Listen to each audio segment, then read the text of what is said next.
What is up, you awesome kisters? It is CistReactZ, guys. Today we are reacting to the FNAF movie ending explained by Dawko. So make sure you guys hit that like button, subscribe to Dawko, and comment down below. Welcome to No Nut November, but sorry, this month there's going to be a lot of nutting from me because we have a lot of Five Nights at Freddy's content coming up. Like, we got a new FNAF game coming up by Click Team. Apparently Dawko is going to be doing like an interview with the people who like did the animatronic movements in the movie next week, and Razbowski's going to be doing one. I can't wait to see it. Like, there's a lot of content this month. Today, this video is all about the FNAF movie's ending. Before I get straight into it, this video obviously contains spoilers about the ending of the movie. He's right. It's pretty obvious because we're talking about the ending, but yeah, I have to say it just in case. Spoiler warning. I was really happy with the ending of the movie, where William Afton meets his demise. I didn't think we'd see the Springlock scene. After murdering the kids at FREDDY'S Pizza, the children possessing the animatronic robots finally realise who the killer is. Thanks to Abby's drawings, attack William Afton, causing the that fucking rushed ass drawing, him away forever. For now, anyway, we're just going to talk about the climax of the movie. There's been a few questions about the ending that people are confused by. Yeah, I got a lot of questions. I want to discuss those with you today. I really hope he discusses like what Vanessa was talking about when she said he took something from them, but I don't know what. Like, how did he take their memories? Because I'm assuming the something she meant was their memories. Just in case some people don't. And how did the drawing do that? I feel like this is going to be a good summary video for FNAF fans and non-FNAF fans alike. We'll just go through certain plot points. The reason why William Afton returns to the location in the first place, he needs to kill Mike. He knows that Mike is digging around too much at the location. He's learning more and more things about William Afton and the murders. He's in contact constantly. Nobody would have found out his name though. And now he wasn't a dick to his daughter. This mess as well. William Afton basically does a Thanos and says, "Fine, I'll do it myself." Puts on the yellow rabbit suit and tries to stop Mike. We also learn that Vanessa is William Afton's daughter. And yeah, that's crazy. I actually wasn't expecting that. I don't know how long, but she definitely cleaned up the dirty work of the thugs getting killed. I do believe. No, the Vanessa Afton thing actually like really drove me for a loop, because like I thought Vanessa was like gonna be the Vanessa from Security Breach. You know, she's unaffiliated with the Aftons, but she's another security guard. So I was like, okay, Mike and Vanessa are in the same movie because they were both guards in 2 games. That's cool. No, this motherfucker's Vanessa Afton. She's probably about to be Baby next movie some way, somehow, even though I think she's still gonna be friendly. I don't think she's gonna get animatronics as well or Vanny-ized. A question that people have been asking is why the pizzeria is still there in the first place. That's because William can't let it go. He says that in the phone call. William wants to keep the location alive. Nah, bro, that's his remnant hole. His murder victims are still in there, stuffed in the animatronic spot. suits. If the place gets demolished and people salvage the animatronics or something, they're probably going to find out, 1, the animatronics are possessed, and number 2, the bodies are still stuffed inside the suits. I didn't think about it like that. That's obviously going to create a big problem for William. Number 2, FREDDY'S Pizza is William Afton's trophy. It's his. You know, I know it's messed up to say it, and it's probably like too much of a detail to think about, but like, don't you think as like a callous killer that doesn't care about life itself, you'd think he'd just take the bodies out and probably dispose of them somehow? Murder trophy is a if he was worried about them still being in there. He wants to keep that location alive as long as possible. That's where he murdered all of his victims, you know? He wants to keep that location alive. The animatronics are his trophies as well.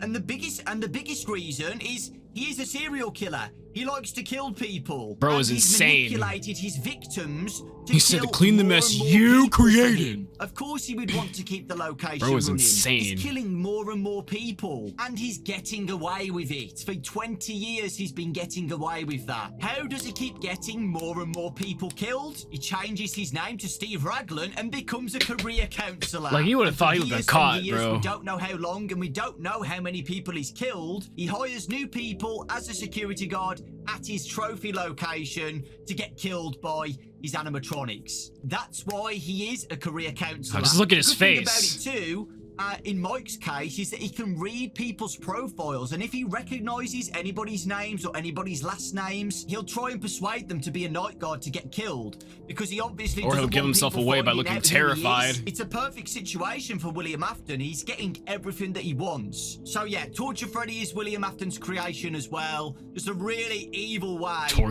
way to kill people. Perfect for William. William Afton doesn't need to be at the location to kill people. Where did Torture Freddy come from? Easy, automated way to get constant kills all the time. That's why he hires Mike Schmidt to be a night guard, because he expects the animatronics to kill him to get rid of Mike. Because remember, William Afton has killed Garrett.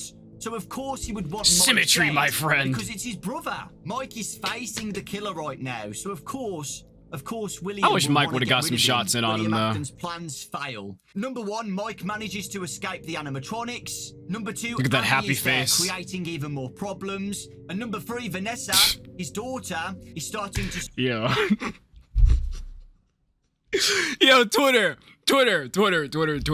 Fuck you for making a meme out of this gorgeous woman's face, all right? Like, bro, I can't appreciate Vanessa no more because I always think about this stupid meme, all right? They bring it up to her face and then it's just funny thinking about, man.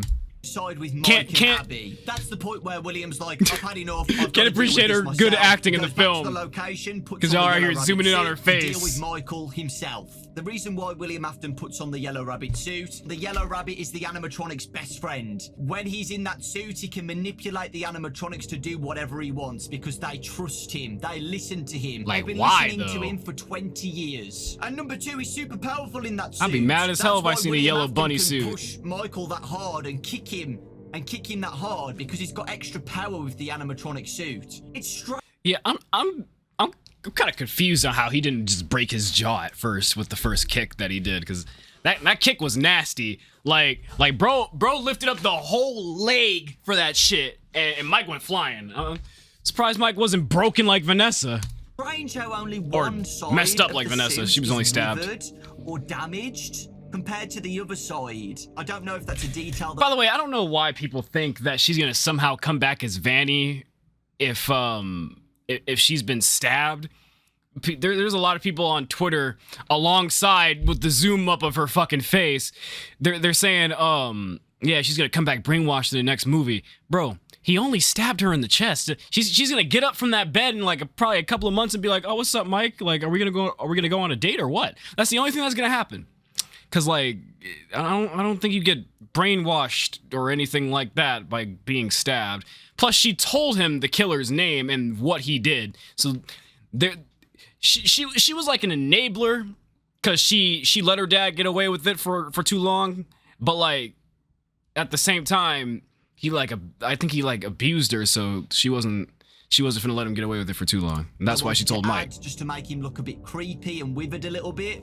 But it's interesting only one side is, like, it's been, you know, something's happened, like a fire or something. Yeah, some kid fought for their life on that other side. I think it was the Golden Freddy kid. Like I said, he wasn't going down William with a Afton fight. has been manipulating these kids for over 20 years. Bro was the mad. Kids don't remember who murdered them. In their heads, they trust the Yellow Rabbit because in their past as kids at the location, they've always seen the Yellow Rabbit as the big, friendly idol, and they will listen to everything he says. And remember, it's been 20 years since they've been listening and trusting this Yellow Rabbit. Of course, they're going to do everything the Yellow Rabbit says. I guess, man. The Yellow Rabbit is basically like their parents, you know, that they've been looking up to for all yeah, of the this last time. parent that And they that's why seen the animatronics mysteriously. kill all the night guards who go to the I would put that location together so because they fast. trust You ain't the Yellow possessing me. Rabbit. The Yellow Rabbit has I'm the been one doing the telling possessing here. animatronics to kill every night guard who comes into this location. That's why they don't kill Vanessa either. William Afton has probably said, don't kill her for a start. Vanessa is your friend. Don't kill her. She's fine.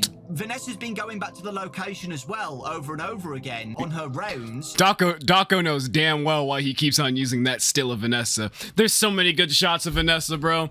And then we got the close-up of her being traumatized. You know why you're using that one, Lewis. So of course That's they're fucked going to attack up. her as well, so that's why they don't attack her. Think about it. If you're an animatronic kid spirit in an abandoned location for over 20 years, how would you feel if a new kid for 20 years goes back to the location? It's a new friend to play with. Remember, this place has been abandoned for over 20 years. Not a single kid has been in that location for over 20 years. Imagine how the animatronics feel. Remember, they are possessed by children. You can imagine how lonely they that killed must everybody be. else who Abby tried to is visit. Basically the light that goes into No wonder- the location. Abby is a sense of Wonder they ain't got no hope visitors. and fun and kindness these animatronics haven't seen or felt in over 20 years. So, of course, the animatronics want to be friends with her. I know that some people don't like the fort scene. The animatronics are just kids. Don't treat them goofy. as robotic animatronics. I know some people find it a little bit goofy. I like the scene. Added that scene to show that the... Honestly, anything... and it's probably just my stupid brain that kind of worked in a good way here. I kind of just thought about, like, it's kind of goofy, like how the creator of the game is. The creator of the game is goofy as hell. He's a troll. He's a goof. So when you got, like, the lighthearted, funny scenes, like Bonnie falling over while he's making a damn fort, it kind of just makes me think of the creator and how his art is reflecting him in a way. It's goofy. I like it. And plus I think Scott probably told them to do that. And like that's where my slow brain part comes in, because I'm pretty sure the people who make the movie are the ones in control of it. I think Scott has like probably. I think I heard somewhere. I think from MatPat, like Scott can tell them an idea and then the director would act on it. But I feel like the people who make the film still have some control after. I don't know. I'm not gonna explain my brain and how it works. I'm probably right. I'm probably wrong. This is probably the most fun the animatronics I'm just gonna assume Scott had them do that, and they did it. William Afton. Try and think about it that way. It's really sad when you think about it like that. You know, 20 years, and this is the first time they've had fun playing, being a kid again. You know, This is the first time there's a bit of light in this location, and that light is Abby. That's why the spirits want to keep Abby there forever. Like Vanessa says, they're just kids. They don't know what they're doing. They don't really know the full context what they're doing. So I don't know whether they knew straight away. Why is their face blurred out sometimes? We're gonna put Abby in Ella and kill her and make her one of us. Or on the other hand, William Afton has been manipulating them behind the scenes. Saying he definitely was manipulating them. You can make Abby a new friend of yours. Here, put Abby in this suit that I've created, and you can have her Afton was making them tweak the hell out. Golden Freddy's or the kids' ideas to do something like that. Is Golden Freddy even controlled? He never had a red eye during the film. The Yellow Rabbit. You can make he was acting independently, bro. If you put her in this suit. That's why he didn't appear in the end. We don't know the full context. You can completely understand why. Like I've said, this is the first time they've seen a new kid, a new face at the location for 20 years, and they've had fun with her, they've danced with her, they've built a fort with her. It makes sense. I do think there's William Afton manipulation in there somewhere. We do a little Definitely bit is. though when William 100%. Afton gets there. William Afton says, "Oh, there's a new friend for you to children." There's a new friend here. Bro is tweaking. She will love it here. You know, you can see that William Afton manipulation around the tweet fruit. Room, you know. We'll move on to the drawings. Now, drawings are very, very important in this movie. Like I said earlier, William Afton has been manipulating these ghost children for over 20 years because they still believe that the Yellow Rabbit is their best friend, like a fatherly figure that they'll always follow the Yellow Rabbit. Best idea they had, right? The reason why is because they don't know that the Yellow Rabbit, William Afton, killed them. They don't know. Nobody's told them. Nobody's warned them. For 20 years, each night god that comes in, they don't know anything. They probably don't know anything about William Afton. They're terrified. The Yellow Rabbit. They don't know. All they see is tall robots, and they run. That the Yellow Rabbit was ever the killer. They don't know. They don't know anything. Nobody has told these animatronic kids that the Yellow Rabbit is bad. I don't think they would listen. If I went into Freddy Fazbear's Pizza right now and I went up to the stage and said, "Guys, what are you doing? William Afton, the Yellow Rabbit, he killed you. He's a murderer. What are you doing?" Nobody would listen, bro. Listening to him. I don't think they'd listen. Something more so Randy should get out of here. Needs to be done to make them realize that the Yellow Rabbit is bad, and that is the drawings. One specific detail that I noticed at the start of the film was really important to me, and it was the doctor that Mike was speaking to. Pictures hold tremendous power for children, and that's true. Yeah. You know, pictures hold tremendous power for manipulated them. Before we learn to speak, images are the most important tool we have for understanding the world around us. A lot of children use drawings to show memories, imagination, feelings. And pictures are way more easy for children to see and understand more than verbal conversation, right? If I go to the location and say, "Guys, your best friend for 20 years is the killer," they're not going to listen to me. They're going to just freaking murder me and shove me in the Torture Freddy suit. If, let's say, Abby... Wait. I think he just had like a... He messed up by saying Torture Freddy suit because there's only a head, but think about if there actually was a Torture Freddy suit. Holy shit. Somebody who they trust Ouch. and have become friends with draws a picture of the yellow rabbit killing them, it's going to unlock some memories. Remember what Mike said to Vanessa. That suit's like a Everybody blender has then. memories locked away. Everybody. And Memories locked away. sometimes you just need the key to open them. And that key was the drawing that Abby did. They've become friends with Abby. So like the drawing implanted a memory, a false one. The location. When Abby draws And then the the picture real of the yellow drawing rabbit unlocked the killing real them, memory. I think it unlocks the memory, and they quickly realise what's going on here. Another foreshadowing. Okay, you know what? Hearing all that information put together made that make sense, because I thought Afton was like using like a different form of like supernatural shit, like to make the children think something else, or like maybe he was using an Afton disc, but nah. Using the first picture to implant a false memory makes that memory stick longer than their real ones, then their real ones become locked away, and then once somebody actually comes and shows them the real memory, they're like, motherfucker, get over here, I'm about to spring lock you. So, yeah. When Abby does a love heart to Bonnie, and Abby says that they like drawings. Again, it's another indicator. The best way to communicate with these animatronic children spirits is through drawings. Hopefully you guys understand it now, why the drawing was important in all of this. Yeah, there was a lot of foreshadowing in the past. Remember that they're just kids. The doctor says drawings hold tremendous power, so it all Golden comes Freddy was even together drawing in on the full ground circle. too. Symmetry, my friend. People will see some of these plot points a little bit silly, aka the fort scene and the drawings making them realise. But when you look deeper into it, it makes a lot more sense, doesn't it? And it holds a lot more emotion to it as well. I honestly think that's why some of the critics gave it a negative review, because they didn't understand it and they thought it was goofy and silly. And again, that's just my... I'm sorry, I'm still never going to forgive the critics for giving the movie like a 4 out of 10 or a 25%, bro. Like, what?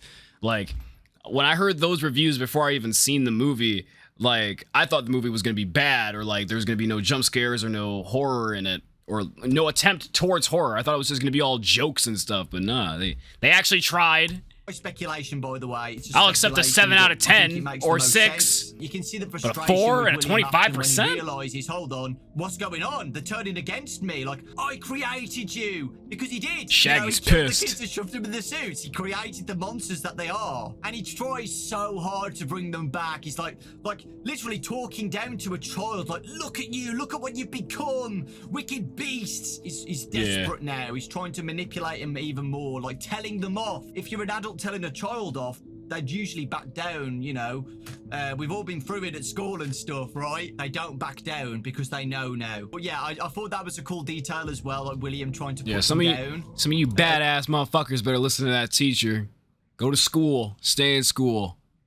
Yeah, I think that's the first actual good message I gave an audience in like 2 years. As desperation. Now, William Afton gets attacked by the animatronics, and the spring locks in the suit trigger. You only see one side of it, of the spring lock. That looked painful for real. But they're all going to be here. Bro's ribcage is gone. Guys. So when they trigger, you know, he's done for. He's so done. Nobody's going to survive that. If you're a newcomer to the franchise, this is a spring lock suit. Vanessa explains it briefly when they're in the supply closet with Mike. With the Ella spring lock suit on the floor, she puts a broom in it and it snaps. The spring lock suit is basically a hybrid. It can be switched to just a robot animatronic, where you don't need somebody inside. You can just put it on the stage and it performs like an animatronic with nobody inside. It can also become a suit as well, where somebody can wear it. For somebody to get inside the suit, they have to move the endoskeleton, metallic bars and rods and stuff, and put on the spring locks. These spring locks hold the rods in place. It's safe for somebody to get in because these spring locks hold the rods in place. However, these spring locks are very unreliable. These spring locks are hit forcefully, or if water gets into them, the spring locks fail, releasing the rods and killing whoever's inside. This is what happens to Willie. You know, when he explains the rules of spring locks again, you know, Vanessa really should have just told Mike to drop kick Afton. Like, She should have had the foresight to be like, if you see a yellow rabbit, you drop kick him or throw a fucking chair at him. I promise you'll hear a lot of snapping, but he'll be done. He'll be on the ground in 2 seconds. I promise. It is a springlock suit. The cupcake gives enough force against the suit and rips it open, exposing the rods, ultimately leading to the spring locks failing and triggering the rods to dig into that his cupcake had stomach. an exhaust pipe and a wheel. That's why he was moving fast. Bro was nitring out the exhaust pipe. That was a little out of place and a little bit goofy. Let me give you some context behind that line. I always come back is an iconic line in the FNAF franchise because William Afton always comes back. Just like in the movie, William Afton gets spring locked and turns into Springtrap. He does die, but he does possess the Spring Bonnie suit. After that, there's a fire in Five Nights at Freddy's 3. He comes back, he survives the fire. William Afton always finds a way to return. He always comes back. Bro's a roach. Because William Afton knows he's going to come back. He has seen what happens when somebody is killed and put inside of the animatronic suits. They possess it. It's as simple as that. And William Afton knows that. You know, he's been around the location for 20 years. He knows that the ghosts are haunting the animatronics. It's obvious to him. He assumes and is very confident that he's going to return. Even if he dies inside that suit, he's going to possess it and come back. That's why he's so confident saying it, and he's smiling. You know, I like Matthew Lillard's version of William Afton. He wasn't, like, he was scared, like the William Afton in the games, but, like, William Afton kind of stayed scared when, like, he was in the suit, when he was getting spring locked, but when he was being spring locked, he was still kind of cocky about it, like, I'll always come back. You know, I'm gonna get y'all motherfuckers when I rise up from the grave. Like, look at his face. He still has that cocky action about him. Then again, William Afton was laughing when he was in the suit before he got locked, but I feel like that laughter quickly ended when he was being locked. But this dude, even when them locks are going in his chest, he'll always come back. He meant that. Terrible pain. He's smiling about it because he knows that he's going to come back. Very, very obvious that he is. We'll talk about the end of the movie in a minute with that. For now, Mike, Abby, and Vanessa and the animatronics have got victory against him. The animatronics drag him away into the back room. They probably beat his ass. Freddy gives out a They cry. should have. 20 years they have not known what's going on. Confused kids inside animatronic suits being manipulated by the yellow rabbit for 20 years, and they've realized the guy who we've trusted for over 20 years is the one who killed us in the first place. Of course, the spirits are going to be emotional, and that cry from Freddy really encapsulates that to me. You know, really emotional. How you can see how upset Bro was they like, are. I'm a freak, and leaves, you know, because of him. They finally found out who it is. But it's not over. At the end of the movie, we can see where William Afton was taken. Still barely alive, safe room. twitching and convulsing, with the spring lock still digging into him, causing tremendous amount of pain and bleeding out. He's definitely going to die inside that suit. We can confirm that. When William Afton reaches to try and get Golden Freddy to listen to him, there's a final attempt of William Afton trying to manipulate the Golden Freddy kid. You know, he reaches out for help. One last attempt to try and get. That's crazy though. That's a hard. One last attempt. That's a hard shot. Golden Freddy watching him die. To trust him one more time. It doesn't work. They've always had beef. Spirit shuts the door, locking him in there for I don't know how long, but he's locked in there for 30 years, right? He will come back. He always does. As a FNAF fan, we know that William Afton's going to come back as Springtrap. If you're a Zombie newcomer, I've Bunny. already explained, but Springtrap, where it's William Afton's corpse possessing the Spring Bonnie suit that he died I in. love that version In the of game Springtrap, lore, bro. He gets killed by the spirits. It's just the like best. the movie, and then gets trapped inside a room in the location. And then it leads to Five Nights at Freddy's 3. 30 years later, they create a Five Nights at Freddy's horror attraction called Fazbear Frights. And I can't wait to see what the real Fazbear's Frights gonna look like. Trying to find any old animatronics or memorabilia and merch. They eventually find the secret room that Springtrap was inside. I don't know if there's going to be a similar plot with the next movie. I'm 100% confident now that they're going to make another movie. The movie has done so well at the box office this weekend. It is Blumhouse's biggest ever horror movie released. Ever. Five Nights at Freddy's. Ever. Ever. How crazy is that to think about? We love to see it. Of course they're going to be making a new movie. Are they going to do a similar plot where somebody discovers Springtrap or Springtrap finds a way out? It's a shame they're going to skip FNAF 2 if that happens, if they head straight into FNAF 3. Is dead. Nobody is there to keep it alive anymore, right? The location's going to get demolished. and then they find Springtrap in the room, and then he escapes or something like that. Or somebody buys the pizzeria and turns it into a horror attraction or something like that. But he's coming back, guys. Springtrap's coming. Theorize about movie plots in Can't wait to see what he looks like, bro. I think he's gonna come back. It's pretty obvious. That ending was really obvious, and William Afton saying, "I always come back." It's obvious. At the end of the credits, we hear the puppet music box from Five Nights at Freddy's 2.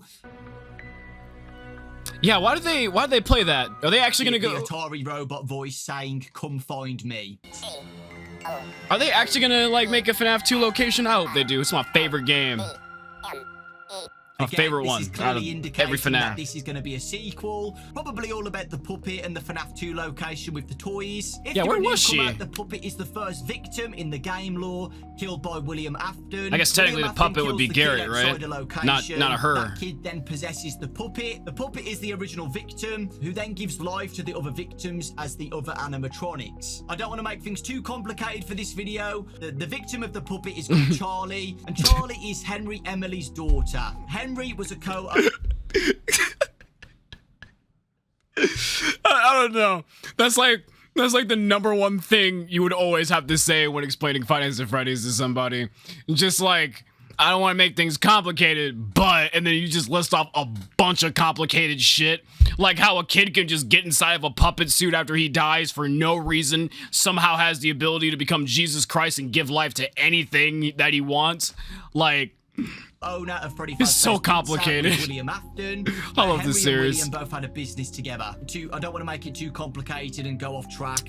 But yeah, that's what you need to know. Everything is complicated as hell with this series, man. It does look like they're going through a similar plot to this, that the puppet's going to be the first victim. They're probably going to do a lot of flashbacks in Five Nights at Freddy's 2, showing William Afton in the original Spring Bonnie suit. We're probably going to see the first victim turning into the puppet and the origins on how the animatronics possess the suits and stuff. A bit more of the deep lore, because in the first movie they don't show too much. I think they play it safe. You don't want to confuse everybody in the first movie. They are cooking for the next movie, and they're going to give a lot more backstory and lore about William Afton and the animatronics possessing the and the victims possessing the suits and stuff, you know. We can speculate on who the puppet is. I'm going to guess 100% Garrett. I'm going to guess that Garrett is going to be the puppet. Can still work that Garrett's the first victim and Garrett's the puppet, or maybe Garrett's just one of the toy animatronics. We don't know. Or he could have been taken to the FNAF 2 location. Anything. We don't know. It was an older time too. The location and the kids seem to have a connection with Garrett. They only know about Garrett because the ghost children got into Mike's head and dreams and started to learn about Garrett and the murder and the kidnapping. Or they actually do know who Garrett is. We don't. Which is really cool, by the way. I'm happy that more supernatural abilities got shown in this more than the games did. No, it is leaning towards that Garrett was William Afton's first victim, and in the game lore, William Afton's first victim is the puppet. Are they going to do a similar plot here where Garrett's the puppet? And in Five Nights at Freddy's 2, Mike, Vanessa, and Abby can't wait to see the toys in real life. And they start to discover that William Afton killed more kids, and they have to like save the toy animatronics, and they learn the origins about the puppet, and they learn that Garrett's the puppet, and something like that maybe, I don't know. And then at the end of FNAF 2 we see Springtrap or something, and then that leads to Five Nights at Freddy's 3 where there's a final standoff between Mike and Springtrap and at a horror location or something. And that is a lot of speculation, but we'll see if we're right. With the one thing that seems to be 100% confirmed is that they're teasing the puppet. It'll probably be at the FNAF 2 location with the toy animatronics. Prequel or a sequel, I don't know. I do think Mike's going to go to the FNAF location and deal with the toys, and we'll get flashbacks of Spring Bonnie and, you know, more William Afton, which everybody Or it could be wants. Jeremy Fitzgerald. Like has listened to that. I think we're going to get flashbacks of Matthew Lillard playing as, you know, classic William Afton in the classic Spring Bonnie suit. It's looking I hope good. he comes It's back. They better not change Matthew Lillard. Perfect actor. After how the movie's done, that we're going to see. Bro did amazing. 2, and probably a FNAF 3. In the original interview with me and Scott, Scott's always wanted to do a trilogy. So I think that's going to happen. I really do. I think that's it. Look, dang, that interview happened years ago. Most of the stuff Holy I hell. spoke about is the ending, right? I haven't really spoke about Mike's dreams and stuff, but I feel like that's pretty obvious. You know, Mike had dreams because he wanted to find out who the killer is. The children at the FNAF location got involved with that and manipulated Mike to take Abby. Then it all circles back. I can't believe he said yes. You know, William Afton killed Garrett and killed the kids, and it's the yellow rabbit. I feel like I don't really need to explain that. That is it, guys. That is the ending explained in the FNAF movie. I hope you enjoyed it. I hope this video helped make sense about the drawings and the fort scene. And I just wish the critics would probably take some damn time to watch it, even though they won't. The animatronics are just kids, you know. So, and they were manipulated by William Afton, and that's why they were killing night guards all the time, because William Afton was making them. Vanessa was helping William Afton because, you know, William Afton's a dad and obviously has been abusing her for years to manipulate her to do his biddings as well. So, I feel like the story of the first movie is very solid. It's safe. Watching it the second and third time, pretty nice story. To click with the story, and you're like, oh, that's why the drawings are important, you know. Oh, and that's why they did the fort scene. That's what they're trying to show, you know. Take care, lots of love, and please, please, please let me know all of your forward speculation. All right, I guess that's it for the video. Yeah, I like that. I like how he explained it. I genuinely do wish he had more connections into the film industry, just so he can send that to the low rating critics, man. I want the critics to actually understand and then try to give the movie another a second win score. Like, does understanding the story really have to make you enjoy what you just seen, even though they already set a story up for you? Because, like, I feel like as a non-Five Nights at Freddy's fan, you could still give the movie a good score without knowing the story. But anyway, yeah, just like Dawko said in my comments, let me know what you guys think about the movie. Let me know what you guys think is going to happen. Do you think Willie A is going to come back as Springtrap? Do you think they're going to skip that? Do you think they're going to skip FNAF 3 and go to FNAF 2 next? What do you think in the comments down below? I'll see y'all later. Peace out.